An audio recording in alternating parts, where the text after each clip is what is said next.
Hey everybody, sorry I'm not live right after the Celtics game today. I had to travel back to my house from after watching at my dad's, and I wanted to watch the end of the Toronto Philadelphia game that just ended a minute ago in overtime with Philadelphia winning on a crazy Joel Embiid near buzzer beater three.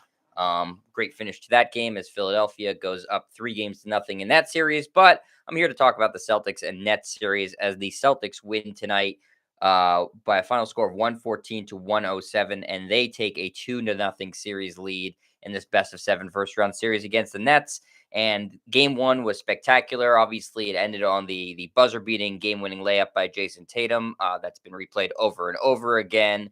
And game two was definitely different, but it was every bit as intense as game one, as these two teams obviously there's a very heated rivalry between the two of them. Tons of storylines. We all know the Kyrie versus Boston stuff. Jason Tatum coming to his own, emerging as a superstar to sort of rival Kevin Durant and Kyrie Irving. Same with Jaylen Brown. Marcus Smart winning Defensive Player of the Year, wanting to prove his medal defensively against Kyrie Irving. And then, Brooklyn knocked the Celtics out last year. There's a million storylines. We could talk about them all, and all of them have been mentioned. But in terms of the game tonight, it was very, very different in the first half and the second half. And credit to the Celtics, though they gave up a lot of points in the first half of this game, 65 to be exact, which is just a crazy amount of points to give up. I didn't think their defense played poorly. Brooklyn was just making shots, especially their role players, which you kind of sometimes like if you're going to double and triple team Kevin Durant and Kyrie Irving and their role players are hitting those wide open shots, there's almost nothing you can do about it. And that was what was happening. But the Celtics did play hard and they kept it within enough striking distance. And that was in large part due to Grant Williams and Peyton Pritchard, two guys who had great performances off the bench tonight. We're going to talk about how important the bench was in a second. Um, but those guys kept this game within a reasonable enough distance to by the time the Celtics were able to pick up the pace and figure things out offensively and defensively in the second half, uh, they had been close enough when they didn't play well to be able to then come back from down 17 points, tie it up, take a lead, and carry that lead to the end of the game. So really, again, I think the effort was there virtually the entire game for the Celtics, but the execution was so much better in the second half.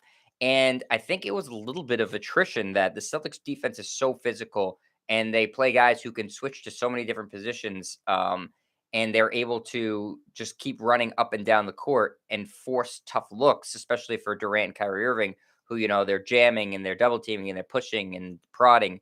Um, that sort of attrition really takes a toll on somebody like Kevin Durant, who, as phenomenal as he is, and I think he's one of the greatest players to ever play, and he's still one of the three best basketball players on the planet right now. I'd say he's never been known for having supreme strength. He's just so long and such a gifted and skilled player that he's able to get his shot over virtually anybody. But I do think that the physical way the Celtics are playing him, combined with how many minutes he has played this season, and especially before the playoffs, because the Nets needed to win a lot of games just to get in. And now that they're in the playoffs, he's playing, extended minutes, 38, 39, 40 minutes in a game. That and the physical nature of the Celtics have combined to making Durant fatigued and tired. And I think you saw it at the end of this game as the whole Nets team, I think, looked a little bit fatigued. And it's the Celtics' physical nature really paying off as the game gets into its later stages. And the fact that Kevin Durant isn't going to be a guy who's going to respond in a physical way when you're physical with him. That's just not his game. I mean, obviously, again, supremely talented, and sometimes, and most of the times throughout his career, just you could be physical with him, and it's not going to matter. He's still going to do whatever he wanted. But I think with the fact that he's a little bit older now, he's still in the prime of his career, but he's a little bit older than what he used to be. He doesn't have the same complement of stars that he had when he was in Golden State. And the fact that he's logged so many minutes in the past month, he's logged an insane amount of minutes. All those things are adding up to why you're seeing in these first two games Kevin Durant not look like Kevin Durant. Now, he had 27 points, 4 rebounds, 5 assists tonight. Looking at that by itself, you go, oh, he had a really good game. But then you have to look at the field goals. 4 of 17 for the game, 0 of 10 in the fourth quarter. Virtually all of his points came at the free throw line. He had 20 free throw attempts. He hit 18 of them. The Celtics really bothered Kevin Durant, and that's a huge reason why they won this game. Uh, their defense in the second half also, again, spectacular. They held Kyrie Irving to just 10 points on 4 of 13 shooting after Kyrie was spectacular and dominant in game one. The Celtics had to sort of hold on to overcome that performance. Tonight, they really bothered the two stars of Brooklyn. And the reason Brooklyn was up in this game and was in this game is because the guys who are the unheralded guys, their role players, Bruce Brown, Seth Curry, Goran Dragic, they were all fantastic for Brooklyn. And that's not a type of game. If you're the Celtics, you can't afford to lose a game where Durant and Kyrie don't have a good game. Those you can't drop. And at multiple points, especially in the first half of this game, it looked like you were going to let Curry and Brown and Dragic beat you. And that's just not okay. And I think the Celtics saw this game and the way it was going as an opportunity to further establish their brand of basketball. And if they just kept doing what they were doing and stayed the course and played physical, the shots would start to fall, their defense would play better, the Nets would tire, and that's when the Celtics would make their move. Just like in a race, if you pace yourself a little bit and you do all the right things, you have an opportunity to overtake the guy or the man or woman or whoever is ahead of you in a race. And that's sort of what the Celtics did tonight. And in the second half, they just flat out outplayed the Nets. And in the fourth quarter, especially, they outscored the Nets 29-17 and took this game in a game that they did not look like they were going to have control of. And they were fortunate to be down just 10 at halftime. And they ended up winning by 7.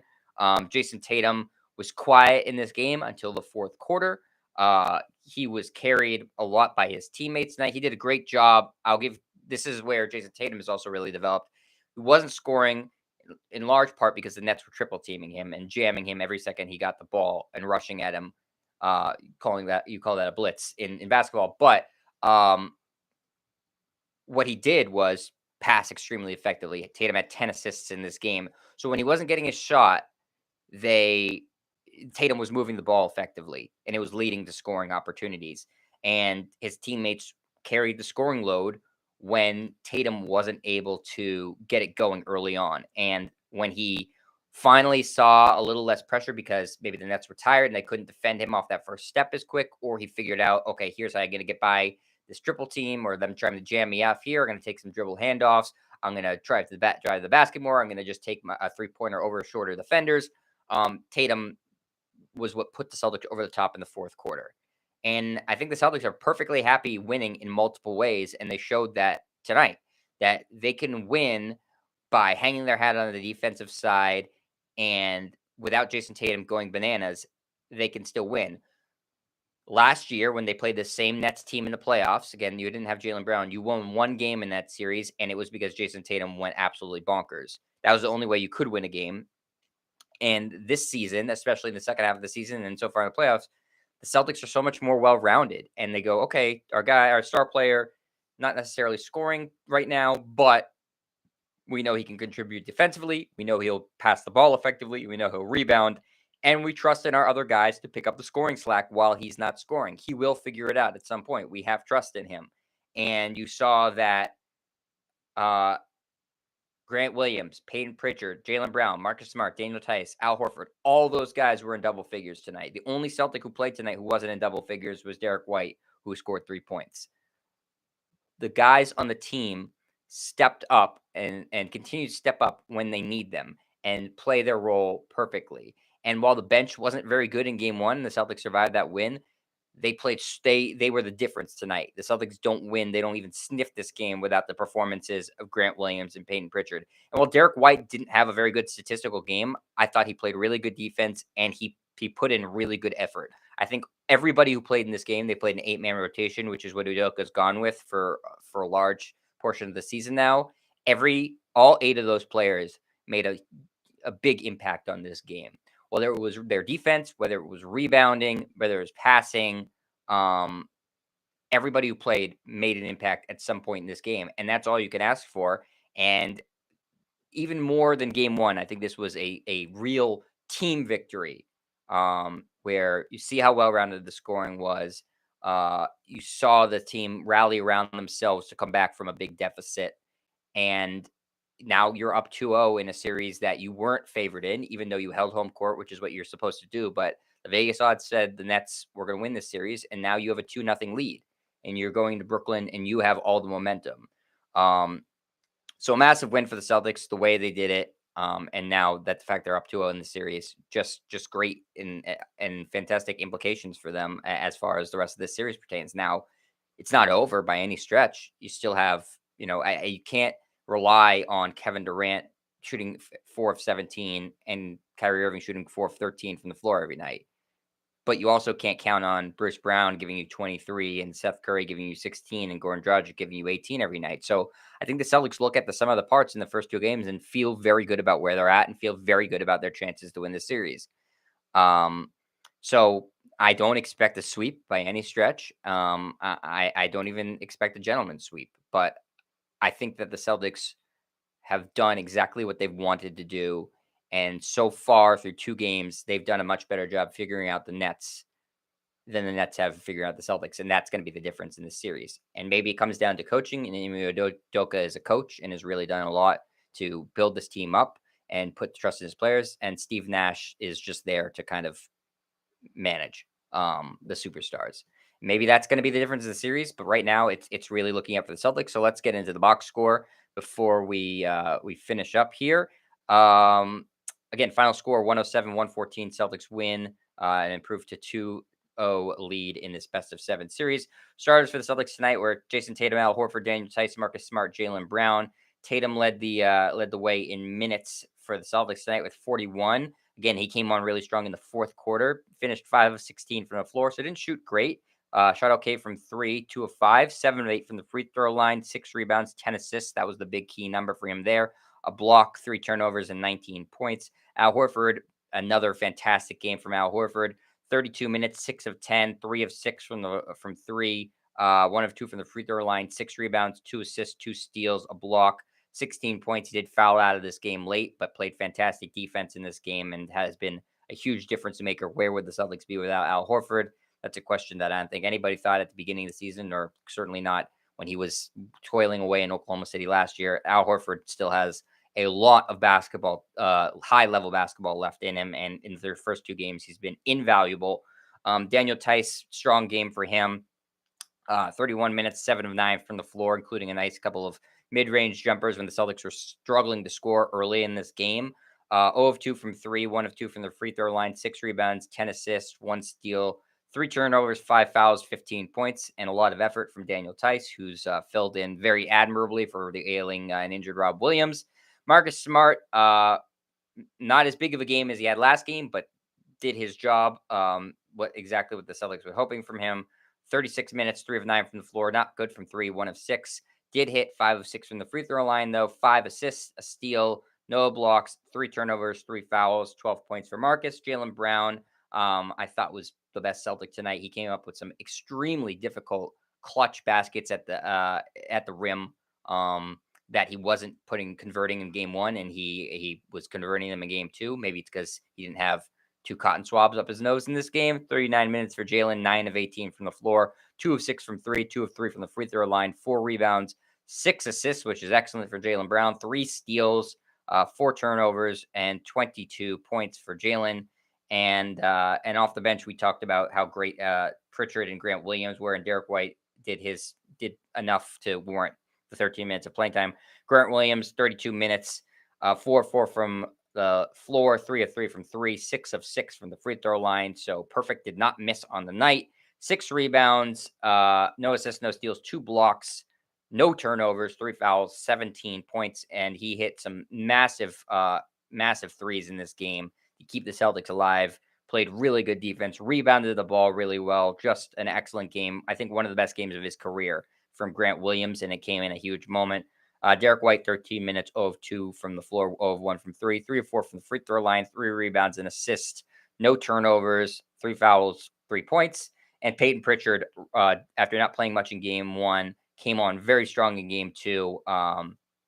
They asked him to come in, play hard defense, and hit shots and give you a little punch of life into the offense. And he did exactly that. 16 minutes, 5 of 7 from the floor, 0 of 2 from 3, 4 rebounds. He really, for the shortest guy in the court, he rebounded the ball hard. Those 4 rebounds were all hard fought, all very important. 1 assist for Pritchard, 1 turnover, 1 foul, and 10 points. And the Celtics wrap up this game with a victory. In terms of turnovers, 14 apiece for the Celtics and the Nets. The rebounding battle was 29 for the Celtics, 27 from Brooklyn. Sorry, 36. That was just offensive. 36 each. Celtics were expected to win the rebounding battle in every game in this series because the Nets typically go small. The Nets did a good job rebounding tonight. That's why, like I said, Pritchard's 4 rebounds were really big. All the rebounds were important in this game. The Celtics crashed the glass with purpose and hard, and it paid off. Brooklyn did get some second chance opportunities, especially early in this game, and the Celtics really did a good job limiting that in the second half of this game and making sure that every possession offensively and defensively mattered. And that's how you got to treat the postseason, where you cannot take off possession offensively or defensively. They all matter. So game 3 will now shift to Brooklyn. That game is going to be on Saturday. If it's anything like these first 2 games, it will be intense, intense, intense. I'm sure if they have fans in Brooklyn, I think, they have some fans there. They will boo the Celtics loudly and get on them. I don't think that's going to bother the Celtics team all that much. And it's obviously a pivotal game for the Nets. You can't go down 3 games to nothing, and the Celtics can virtually put away this series if they're able to do that. So, ton of pressure on Brooklyn. But Celtics need to keep their foot on the gas pedal, play within themselves, play the way that they played in the second half of this game, play hard, and I like their chances to be able to be in it right into the end. I expect Kevin Durant to play much better. I expect Kyrie Irving to play much better, but I also expect Jason Tatum to play much better, especially offensively. So I think all these games are going to be hard fought, and we will see what happens on Saturday. Definitely looking forward to it. I appreciate everybody watching now, and whether you watch after the fact. I'm going to try to. These are going to be a little bit longer because I'm going to be doing more recap and reaction as opposed to just reaction. Let's see what Leonard and Glenn say here in the chat. Leonard says, "Great comeback. Still kind of concerned with the Celtics. Being up 2-0 is fantastic, but I wouldn't be shocked if it's 2-2 after 4." Yeah, I mean, again, you're supposed to hold home court in the NBA, and the Nets are a team with 2 of the best players in the league, and they're expected to win their 2 games at home. And I think in the back of almost every Celtics fan's heads is not just losing that series in bad fashion to the Nets last year, but the first half of the season where they couldn't get out of their own way. So until they get that monkey off their back of winning a series and beating this team and knocking them out, there's always going to be some trepidation. But I think you can't feel anything but good about where they are right now, and that they are up 2 games to nothing. And that teams like Memphis and Phoenix are tied 1-1 in their series. So some teams struggle in the first round, and the Celtics have done everything that's asked of them and more in these first 2 games. Leonard saying, what else you're saying? There's no way KD is off for much longer, at least in my opinion. Yeah, it'd be hard to imagine him continuing to play like this. The fact that he's played not great 2 games in a row is downright shocking, but I do think there's something to the way the Celtics are playing physically against him. I think that is something combined with the fact that he's played so many minutes recently. And I think that is wearing on him a little bit. But when you're that level of talent, even if the minutes are weighing on you and even if the team's playing physical with you, eventually you figure it out. You're not, it's just, I don't know if Kevin Durant's ever had a series of 4 games in a row, 3 games in a row where he's been not any, hasn't had a spectacular game in there. He's that good. Like I said, he's probably top 15 player of all time, could end up being a top 10 player of all time. That's the type of player you're talking about. So hard to imagine he's going to continue to struggle. Glenn Caesar says, hello, Leonard, Kim, and Jet. Congratulations on a 2-0 series lead. Surprised how the series has gone thus far. I am pleasantly surprised. I thought that it would probably be a split in Boston. I had this series going 7. I still think that's a distinct possibility, but I'm on a cloud 9. The fact that they've taken these first 2 games and the way they did it, winning in various styles, I think is very, very impressive too. Yeah, I think that's going to do it for us. So again, thanks Leonard, thanks Glenn for commenting live. Thanks for if you're watching later and you wanted to get a little bit of a recap and more in depth on this game. I'm going to try to do this for as many games as possible throughout the playoffs. Hopefully the Celtics go on a very deep run and we keep doing this. So remember to like and subscribe, leave a comment. I appreciate all that. And I will talk to you guys at some point after the game on Saturday. Great win for the Celtics. See you, everybody.